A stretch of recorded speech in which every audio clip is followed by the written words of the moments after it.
நான் வருஷம் ITR fill பண்ணுறேன். ஆனால் இந்த வருஷம் பார்த்தீங்கன்னா எனக்கு வந்து டேக்ஸ் கட் ஆகலை, டிடிஎஸும் கட் ஆகலை. அப்படின்னா நான் ஐடிஆர் ஃபில் பண்ணணுமா அப்படிங்கிற கொஸ்டின் எல்லாத்துக்குமே இருக்குது.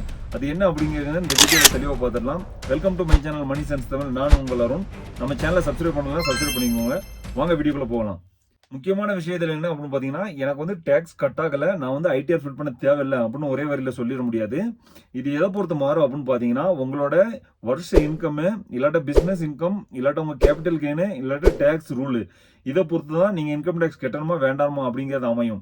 இப்போ ஃபர்ஸ்ட் கேஸ் என்ன அப்படின்னு பார்த்தீங்கன்னா, எனக்கு வந்து வருமானம் அதிகமாக இருக்குது, ஆனால் எனக்கு வந்து டேக்ஸ் கட் ஆகலை அப்படின்னா ஐடிஆர் நீங்கள் கட்டாயம் ஃபில் பண்ண வேண்டிய அவசியம் உண்டு.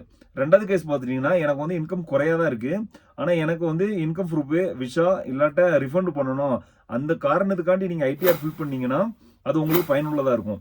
ஐடிஆர் வந்து எனக்கு வந்து கட் ஆகலை, நான் வந்து இன்கம் டேக்ஸ் ஃபில் பண்ண தேவையில்லை அப்படின்னு ஒரே வார்த்தையில் சொல்லிட முடியாது. நீங்கள் உங்களுக்கு எதுவும் டவுட் இருந்தால், உங்களுக்கு யாராவது சிஏ இருந்தால் அவங்கள்ட்ட கேட்டு உங்களோட ஐடிஆரை ஃபில் பண்ணிக்கோங்க. தேங்க்யூ ஃபார் வாட்சிங் திஸ் வீடியோ. இன்னொரு பயனுள்ள வீடியோவில் சந்திக்கிறேன். நன்றி, வணக்கம்.